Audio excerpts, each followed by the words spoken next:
पहाड़ों में बसे रामपुर गांव में रात के 9 बजे बजने को थे। गांव के हर कोने से एक अजीब सी घंटी की आवाज गूंज रही थी। 9 बजे बजने वाले हैं, सभी लोग अपने घरों में चले जाएं, कोई भी बाहर न रहे। सरपंच विक्रम सिंह बोला, सब लोग घर पहुंच गए ना? जी सरपंच साहब, बस 2-3 लोग और हैं। तू जानता है ना 9 बजे के बाद क्या होता है? फौरन सबको घर भेज। जी 9 बजे से पहले सबको भेज दूंगा। आर्यन बेटा। हाँ पापा। 9 बजे बजने वाले हैं, जाकर सारी खिड़कियां बंद करो और दरवाजों पर नमक की लकीर बना दो। पर पापा, ये नमक की लकीर क्यों बनाते हैं हम रोज? बेटा, ये हमारी सुरक्षा के लिए है। जल्दी जाओ। गांव की दुकान पर।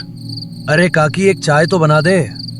अरे बावले, 9 बजे बजने वाले हैं, भाग जा यहाँ से। अरे बुढ़िया, ये सब बकवास है, मैं नहीं मानता इन बातों को।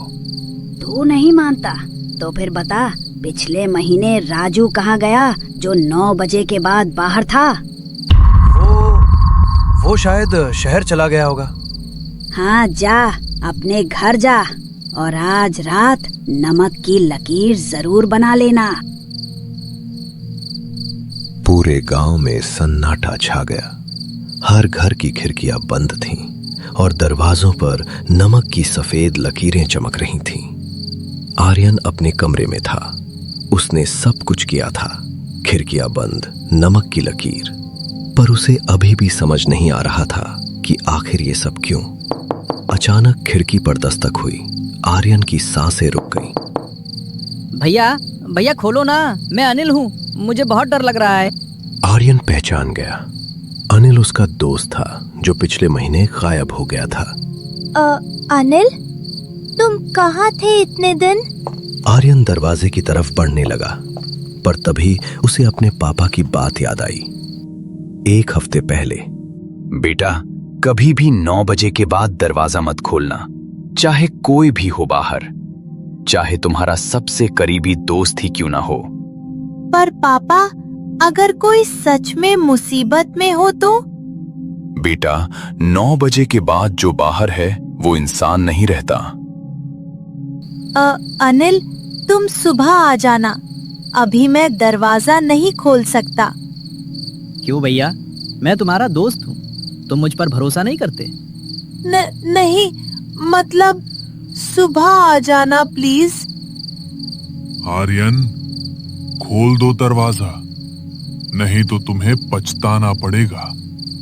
आर्यन ने झटके से पर्दे बंद कर दिए और अपने पापा के कमरे में भाग गया।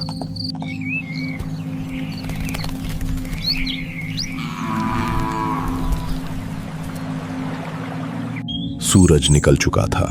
विक्रम सिंह और आर्यन बाहर निकले। पापा, कल रात अनिल आया था।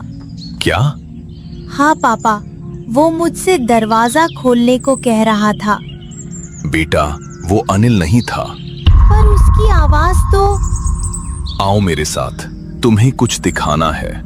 दोनों गांव के बाहर एक पुराने कुएं के पास पहुंचे।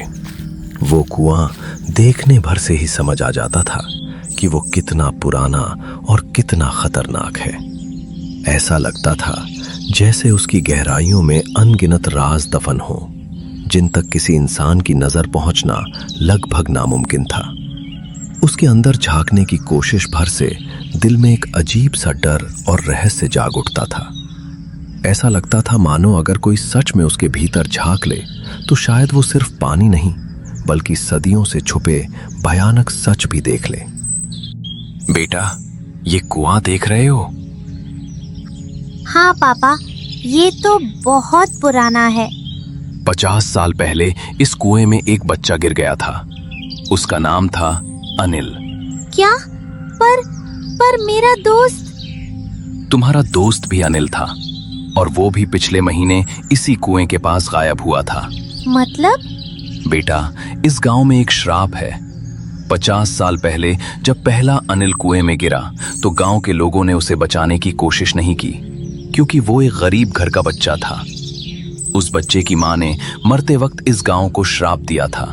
उसने कहा था, जैसे मेरे बेटे को अकेला मरने दिया, वैसे ही हर 50 साल में इस गांव का एक बच्चा उसका साथी बनेगा। और नमक की लकीर? नमक एक पवित्र चीज है। ये उन आत्माओं को घर में आने से रोकता है, पर अगर किसी ने खुद दरवाजा खोल दिया तो नमक भी नहीं बचा सकती। पर पापा, क्या कोई तरीका नहीं है इस श्राप को खत्म करने का? है एक तरीका, पर वो बहुत खतरनाक है। रात 9 बजे बज गए। रमेश अपने घर में बैठा शराब पी रहा था। बकवास है सब, कोई भूत प्रेत नहीं होता। उसने नमक की लकीर बनाई ही नहीं थी। पापा, पापा दरवाजा खोलो। रमेश उठा। ये उसकी बेटी की आवाज थी, जो 10 साल पहले मर चुकी थी। रिया, तुम? हाँ पापा, मैं वापस आ गई। मुझे अंदर आने दो ना। पर तुम तो... मैं जिंदा हूँ पापा, प्लीज दरवाजा खोलो। रमेश, जो शराब में धुत था और अपनी बेटी को देखने के लिए तरस रहा था, दरवाजे की तरफ बढ़ गया। उसी समय विक्रम सिंह का घर। पापा, रमेश अंकल ने आज नमक की लकीर नहीं बनाई। क्या? चलो जल्दी। रमेश के घर के बाहर विक्रम सिंह और आर्यन दौड़ते हुए पहुंचे। रमेश दरवाजा खोलने ही वाला था। रमेश, रुको! पर बहुत देर हो चुकी थी। रमेश ने दरवाजा खोल दिया। सामने कोई नहीं था, बस अंधेरा। रिया, तुम कहाँ हो? यहाँ हूँ पापा, यहाँ। अचानक कई हाथ अंधेरे से निकले और रमेश को अंदर खींच लिया। उसकी चीख पूरे गांव में गूंज गई। दरवाजा धड़ाम से बंद हो गया। विक्रम सिंह और आर्यन घर आ गए, क्योंकि अब वो कुछ नहीं कर सकते थे। विक्रम सिंह ने कुछ सोचा और आर्यन से बोले, आर्यन बेटा, तुम सो जाओ, कल सुबह जल्दी उठना है। आर्यन कुछ पूछने ही वाला था कि विक्रम सिंह अपने कमरे में चले गए। आर्यन भी अपने कमरे में जाकर सो गया। अगली सुबह रमेश का घर पूरी तरह खाली पड़ा था। ऐसा लग रहा था जैसे वहां कई दिनों से कोई सांस तक न ले रहा हो। दरवाजा आधा खुला था। खिड़कियां हवा में धीमे धीमे चरमराती थीं और अंदर हर चीज पर मोटी धूल जमी थी। सबसे डरावनी बात यह थी कि रमेश भी गायब था, बिल्कुल अनिल की तरह। दोनों ऐसे गायब हुए थे जैसे जमीन निगल गई हो या हवा में घुल गए हों, और किसी को नहीं पता था कि उनके साथ आखिर हुआ क्या था।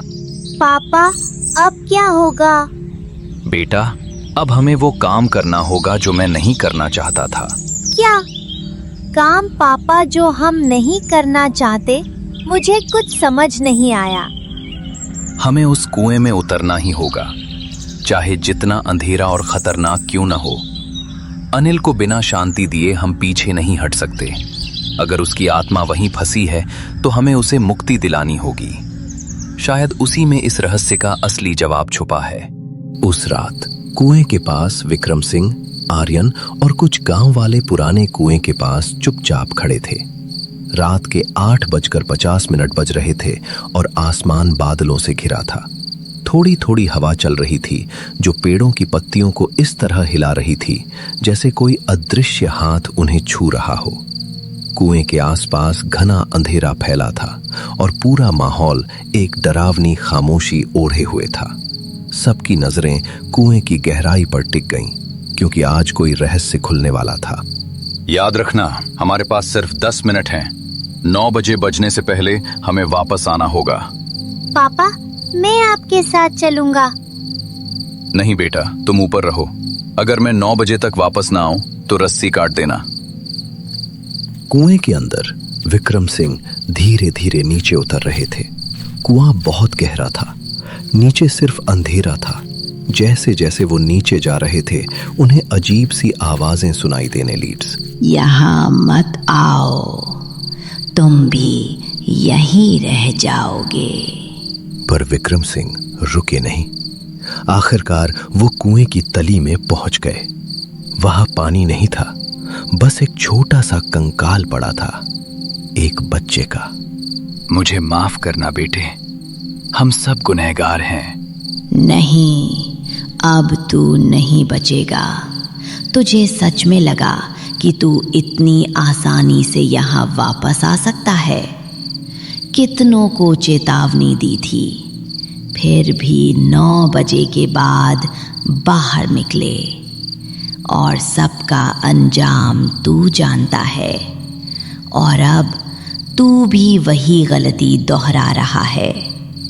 इतना सब देखने के बाद भी हिम्मत करके इस जगह आने की सोची? क्यों आया? किस लिए? क्या चाहता है? मुझे माफ कर दो।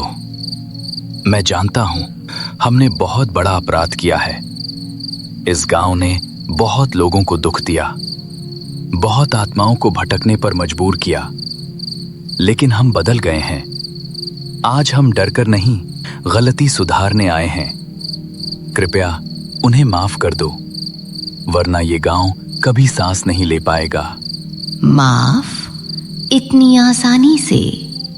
वो रातें जब कोई चीख भी नहीं सकी, वो लोग जो लौट कर भी जिंदा नहीं रहे, उन दर्दों का हिसाब कौन देगा? तुम? अगर हिसाब चाहिए तो ले लो, लेकिन इस गांव को एक आखिरी मौका दो। हमने आज तुम्हें बुलाया है छुपने नहीं, सब खत्म करने के लिए।